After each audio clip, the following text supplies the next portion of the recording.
Did you know that on average over the last century, there have been 2 recessions per decade, one of which is pretty bad?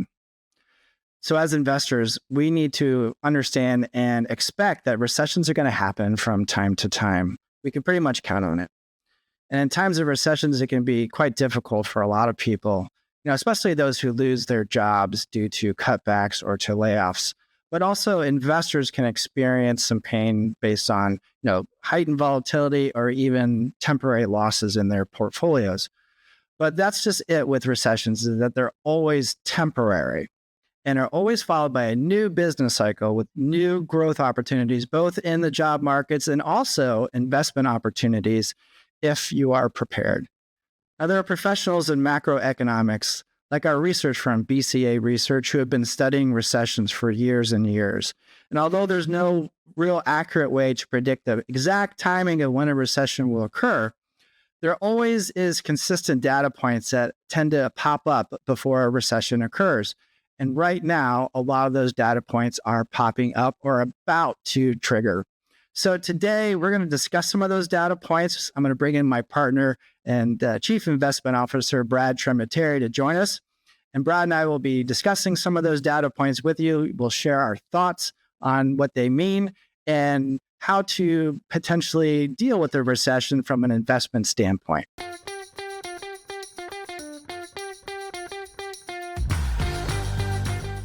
Okay, I'm here with my partner, Chief Investment Officer, Brad Tremitiere. Hey, Brad.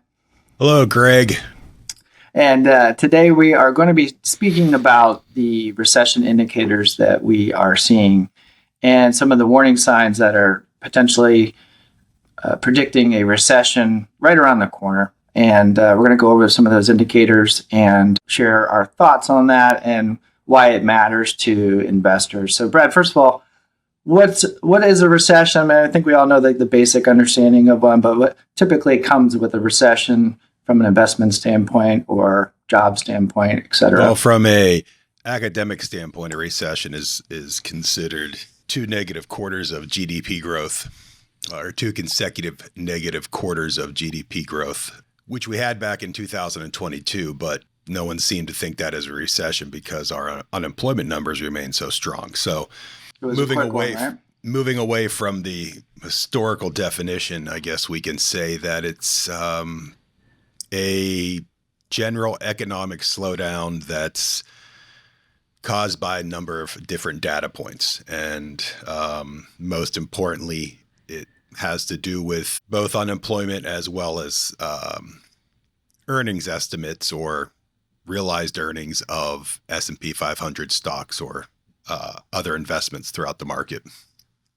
I think a lot of people, when they hear recession, they automatically, especially if you've been investing for a while, you automatically go right back to 2008, 2009 era. So everybody gets pretty spooked when they hear the term recession. And although recessions can be pretty severe, not all are that terrible, although recessions are just kind of a normal part of the business cycle. Otherwise, things could just go straight up forever. So recessions happen from time to time, and it kind of acts like a reset. But typically, the stock market does not respond well. Yeah, really, a bear market and recession kind of go hand in hand.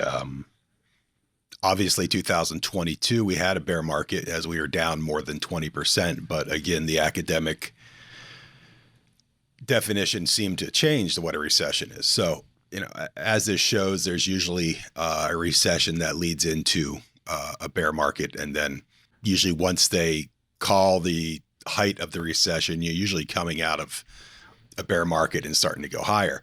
Each one is different. Some last longer, like 07 through 09, the great financial crisis, the Great Recession. Some of them are shorter, like we had in 1990, which is really due to the onset of Iraq invading Kuwait. Or you can even look at COVID, which they considered the COVID shutdowns a period of a recession because we had negative GDP growth for 2 quarters, obviously, with everything shut down. So there is weakness around recessions. It's really how long is that recession going to last? And a great indicator of it is just how fast and how deep do earnings for corporations go on a either year over year, quarter over quarter basis. So maybe in 1990, I think that recession, the earnings declined like 23%. But if you look at the Great Recession for 07, 09, earnings declined like 57%. So that's going to be a good indicator of how long this goes on for.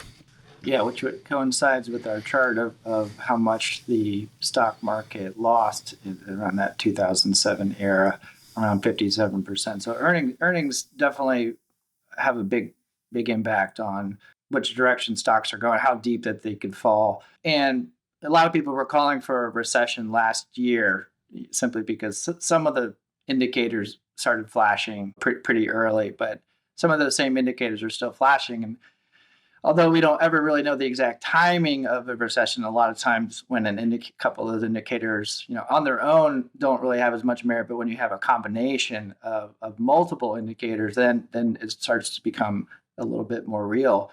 And it's hard to have a recession when you have full employment. And so last year, employment, there was still a huge demand for jobs. And all that's starting to change now. So let's talk about the labor market, the state of it, and what we're seeing. Well, we're obviously, after today's employment numbers, starting to see much worse in the way of employment data as a whole. It's a little strange when you look at it from, what a lot of this is strange when you look at it from traditional standpoints, because we're still dealing with everything associated with the COVID lockdowns and all the additional stimulus and benefits that were given out. The people that had to pay rent didn't have to pay student loans for a long time. So it's not as traditional as, we would normally expect. So part of that issue is the labor force, which has been stubborn over the last 2 years as, different parts of the economy have gotten stronger and gotten weaker. But, over the last 8-9 weeks, we've seen a definite trend in weekly jobless claims increase. And then today we had our worst monthly number since 2021. It's still positive growth, but when you dig inside of the numbers, the numbers haven't been healthy for a while. And too much of the monthly Bureau of Labor statistic non-farm payroll report is comprised of job gains in healthcare as well as government, and an excessive amount of gains in government over the last 18 months. We're not seeing high quality jobs that would normally show an expanding economy right now. So that's really one of the major inputs that goes into the recession, is the idea of current income, of wages, employment data, job openings, which, looking at JOLTS, we expect them to soften, which is an indicator of more weakness ahead. So these changes in the employment data definitely tell us two things: that the underlying strength of the economy, which we think has been weak for a while, is getting weaker, and it should really be a signal to the Federal Reserve that they should have cut rates a long time ago. Yeah, we're seeing the job openings, which is normally step one, where companies begin to freeze their hiring. And that has just been trending down as far as many jobs available. And the next step and the next, shoe to drop, layoffs. And you're starting to hear more and more announcements, including Intel today. What was the number that they were planned on? Laying off. They're laying off 20%, I think like 15,000 jobs, which, and we could go in depth about Intel. It's a name that we actually owned earlier this year, and we sold in February, thankfully. But not to get specific, but Intel is a great example of a company that has lost their, let's just say, lost their fastball and is getting passed up by all the other major semiconductors out there. They're really in a tough spot right now. There's never been a situation where, when unemployment starts creeping up, that it didn't end up leading to a recession, because the labor market, the unemployment numbers, they're very mean reverting types of figures. And so we've been at historic lows. So really they only had one way to go, and that is up because it's been so low. And on this next chart that we have, you can see whenever there's a tick up and above a certain average, it has really always led to recession. And so there's another one of our indicators that are giving us some sign of caution for sure. Because ultimately, if you don't have a job, then you can't spend as freely as you would like to. And as everybody knows, the U.S. economy, 2/3 of it is made up of spending, and people are really spending from three different buckets. The first is their current income of what they're taking out from their paychecks, also from their savings, but any savings that they have accumulated, or borrowing from future income in the form of loans, credit cards, home equity lines of credit.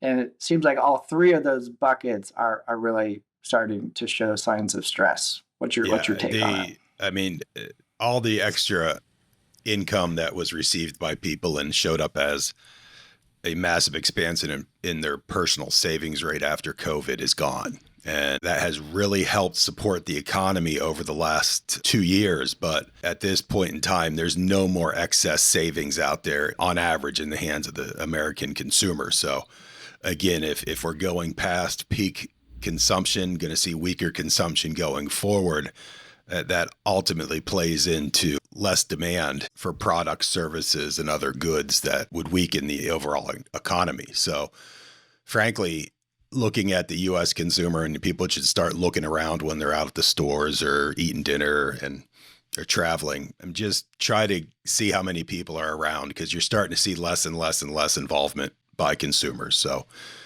consumers really in a tough spot right now. Yeah, after COVID, there was like 2.1 trillion on one of our charts here, 2.1 trillion of excess savings, which has quickly gone to zero. Yeah. So the average consumer is pretty tapped out, and so the only buckets available is your current income or that you're borrowing. And if we go to our next chart, even though a lot of people have gotten raises over the last few years, it just hasn't kept up with the cost of groceries and the cost of rent and everything else that you have to pay for on an ongoing basis. And so a lot of consumers are struggling for sure. If they're borrowing, we've got now interest rates at 20 something percent for credit cards. You're seeing a lot more delinquencies, right? Yeah. And that's one of the other key indicators of problems ahead is now that excess savings has been extinguished, people are to the point where they are going to be living off of credit cards, and that only can survive for so long. So we've seen a rise in delinquencies in credit cards and as well as auto loans, back to the highest level since the end of the Great Recession. So definitely it's a sign of stress within the consumer. And we would continue to expect those to rise going forward as it becomes more difficult for people to make ends meet. Yeah, and so the average balance of a credit card that people are carrying nationwide, it has elevated significantly. And also on top of that, just the trying to borrow money is getting tighter. The banks and the credit lenders are tightening their belts as well. And so it's getting tougher to change that credit card or move it to another balance. A lot of people kind of play that game where they're moving it from one to another at 0%. You can only, again, do that so often. So it's getting tougher, and housing, of course, is not helping. A lot of people have equity in their homes, and the housing prices have been falling, as everybody knows. And on top of that, there's a lot of supply of new houses, and the housing affordability index is still out of reach for most Americans. And so it just kind of illustrates that there's probably some more downside in the housing market, which we know when it's tough with housing, it can roll over to many areas of the economy. We always discuss how the Fed is always one of the biggest influences on stocks, like whether when they're in a period that they're stimulating the economy, or of course, they've been trying to slow down the economy over the last several years, and interest rates are, of course, where they are, which is at a tightening position. They're trying to battle inflation. I mean, they're in a tough spot because I'm sure they, as you said, they need to cut, but at the same time, they've got all these other forces of inflation coming out. So it's got to be a difficult job.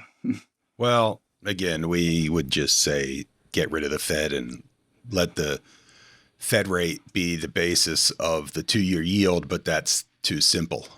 Treasury yield. Yeah, the Fed is always late, and I think what we're seeing now with the weakening of a lot of economic data, that they're late once again. They're in a tough spot because they have to manage their dual mandate of unemployment as well as inflation, and the inflation side has been very sticky. It's going to be interesting, since inflation's made up so much of the housing market, that as housing weakens, if they'll start to see some easing of inflation. But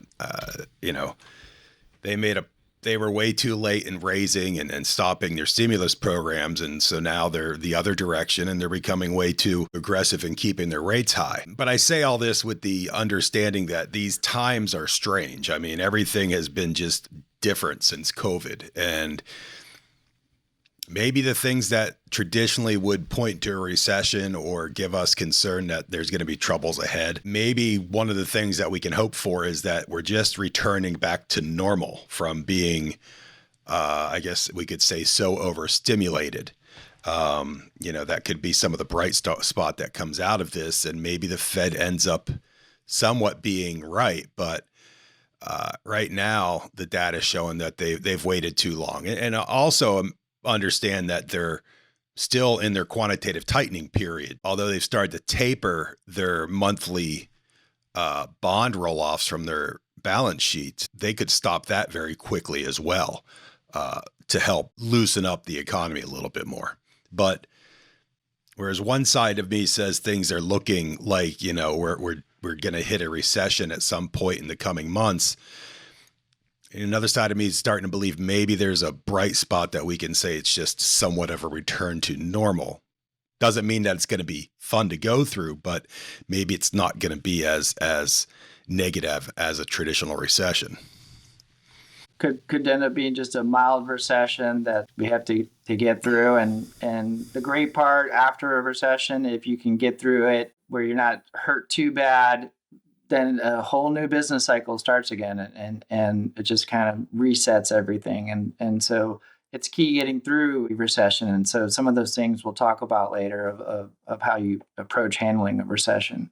But we have a chart that shows like where we're at in the Fed rate cycle. So neutral, like what Brett said, near the 2-year Treasury, which is around 4%. It's been fluctuating a lot this week. And so with rates at 5.25, that's saying that we are in a tightening phase and we are above neutral, and we've been increasing. So we're pretty much at the top of that, because the Fed indicated that next month, or in September, they'll start cutting rates, and we'll enter that phase 3 of the Fed rate cycle. But historically, that phase has not been, it's been the worst performing phase for stocks. It's not until interest rates get below neutral, where it's more accommodative, that stocks end up doing pretty well. And our next chart shows when the Fed does start cutting, you can see that a lot of those times, right when they start cutting, is really right before a recession is on the horizon. And so that's where we are today. And then we have another point that a lot of people talk about, is this inverted yield curve. If you want to explain that, Brett. In this case, inflation, which, again, Fed was late, forces the Fed's hand to raise rates very quickly to fight the inflation that we especially had in 2022. That has caused shorter interest rates on treasuries to move higher and be much higher in some cases than longer term treasuries. So it's basically backwards. It's usually a reaction of the Fed being super aggressive to fight some sort of economic issue at hand. And part of that is it typically has called a recession. Now, again, doesn't mean that it's going to do it this time, but it has typically shown the ability to signal that somewhere along the line, the market's going to run into recession. It hasn't yet so far, but the worst is could be in front of us, because as that yield curve reinflates or steepens and starts to normalize, it gets to that type of position because the Fed is in turn having to cut rates and loosen policy because of economic issues. So we're really getting close to that point now where the yield curve's about to expand back through its steepening phase and return to normal here shortly. So it is a bit of a concern for us right now.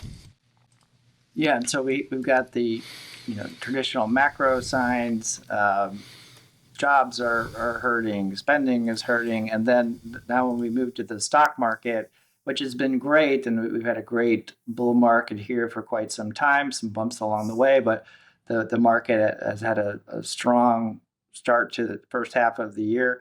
But we are expensive now, so it's really priced for perfection because of where the levels are at. So let's talk about the chart of the PE ratio, where we stand. Obviously, it's expensive, and if earnings start to come down, it'll even look more expensive. And a lot of times, when there are recessions, you start seeing the market typically will bottom out somewhere around a PE ratio of 15 or 16, and at 22, that's quite a bit away. And it doesn't necessarily mean it has to go down to PE ratio of 15 or 16, or some have bottomed even lower, but the average is about 15. And based on a model that our partner research firm BCA Research put out, they see the market could be as much as 50% overvalued. So who knows what the actual number is, but the really just again showing signs of risk. And of course, there's certain segments of the market that are much more expensive, like the big tech. But of course, that's where all the growth has been and will likely continue to be. But the average, or the equal weighted S&P 500, that PE ratio is not as high as 22 if you took out the magnificent 7 out of that, but it's still pricey. Yeah, and that's really the main key, is we have to be able to continue to grow to be able to support these price to earnings ratio. And obviously, as we said earlier, the biggest, one of the biggest characteristics of a recession and an economic downturn is a decline in earnings rates for corporations. So the consumer being extinguished of excess savings, with unemployment starting to soften, with lending starting to tighten, there's going to be pressure on the underlying fundamentals of companies. Now, we have a lot of great companies out there, and the last couple of weeks they've been hitting the tech stocks, which is really somewhat of a head scratcher because they've gone maybe a little too far too fast. But the major tech names are not the same as what we saw 25 years ago in the tech bubble. I mean, these companies are now become more safe havens than anything else because of their earnings power and their ability to remain consistent. On the other hand, there's a lot of companies out there that, are non-earners, that have high valuations, that don't need to be where they're at. And those are the names that are going to feel the pain as things continue to slow. We try to develop different expectations based on past experiences. So one of my beliefs is that what we may see during this type of slowdown is much in the way of what we saw during the tech bubble, where you had a lot of these way overvalued, non-earning, speculative type of names that eventually blew up, and people or investors that were savvy enough at the time rotated into what we called old economy names. And I think we've seen those names do well of late too. So whereas, in 2000, 2001, tech was in a difficult position, there's a lot of blue chip, high quality, big cap names that did very well after struggling for not being involved in that tech run. So I got a feeling we're going to see somewhat the same here. There's a lot of good companies out there, and sure, they'll be affected by a slowdown, but during that downturn, we're just looking to minimize as much as we can. And there'll be names like, in our dividend model, we did much better than what the market was in 2022 because the way dividends performed.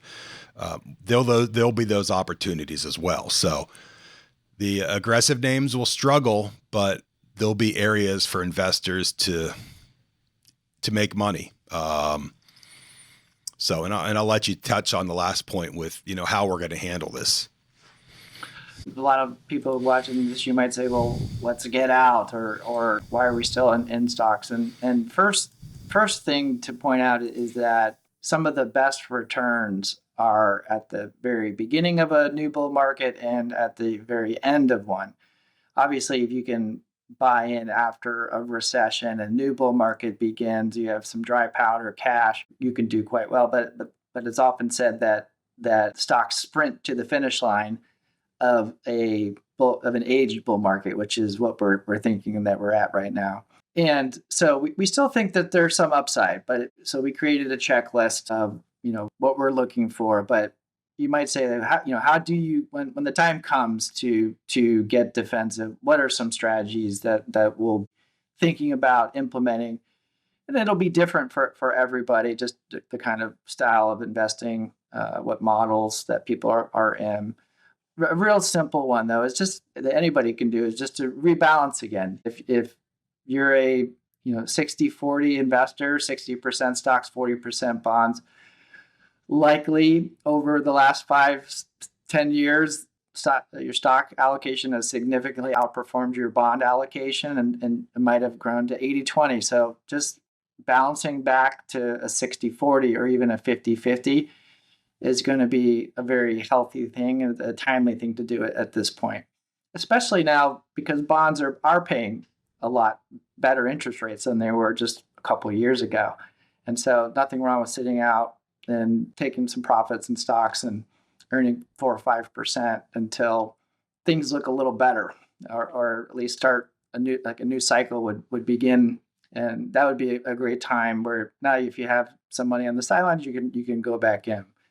We're also looking at just rotating from some of the more cyclical types of sectors like tech and financials and discretionary, of course, just because people are going to have a difficult time spending, and to more non-cyclical, which are more kind of your utility stocks, your consumer staples, the diapers and healthcare products, things that you're going to need no matter what. But like Brad said, tech is kind of like the new utilities as well, because you can't live without technology. So definitely we'll still have some positions in technology, and even though it might be a little volatile, we know like Apple's not going anywhere and Nvidia is not going anywhere, but we could trim some of those. So there's nothing wrong with trimming some positions, taking some profits. We're all going to have to be conscious of capital gains. There's been a lot of gains over the years. And if it's in non-retirement accounts, then you have to figure out if you're willing to pay the capital gains, which right now are pretty favorable, but that's actually may change after 2025. And some of our more aggressive portfolios that implement options, there's some ways we can use options to hedge. And again, it's really all about not just getting out, because that's never really the right call. You have to make two great calls. You have to get out and you have to get back in at the right time, and pay taxes if it's not in a retirement account. But we're more believers in just doing some things. You can't really avoid a recession, but again, you want your portfolio to, if you can, lose less in difficult times. Just always remember, recessions are always temporary.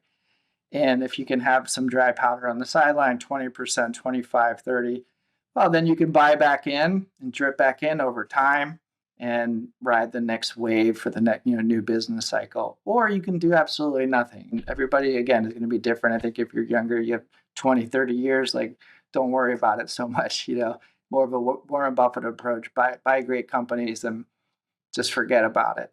So everybody's going to be a little different, and we're going to be working with our own particular clients on these things, but if you're not a client of ours, these are things that you want to be thinking about for your own portfolio. And so we also created a checklist of things that we're looking at. And if you want, Brad, go over some of those things that we're keeping an eye on.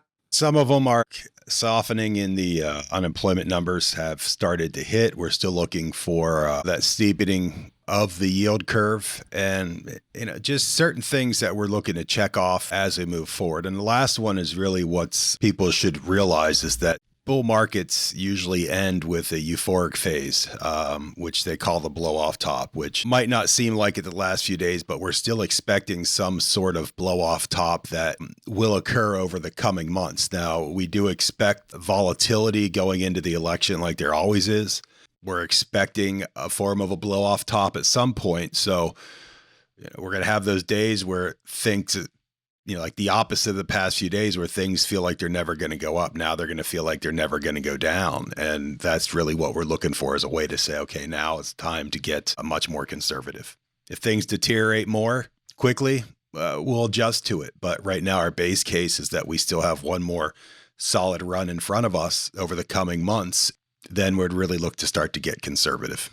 Start having the mindset that things could get difficult for a little while. So you want to be working on, if you're carrying debt, making sure that you're paying that debt down or paying it off. Or if you don't have an emergency fund saved up, I would be really kind of looking at that. Review your budgets, your expenses, cut waste, prepare for it. Because if you're prepared, then you can deal with it, whatever comes your way. But if you just keep, kind of expecting and hoping that everything just goes up all the time, that's just not a great way to handle money. We're just being realistic that these things happen, and they're a normal part of the business cycle. So we have to prepare for them. And if anything that we can do to help you and have a great discussion and talk about your personal financial situation or your portfolio, Brad and I are happy to talk with you. So thank you very much. Hope you learned something. And if you need anything, give us a holler. And be well and God bless. Have a good day.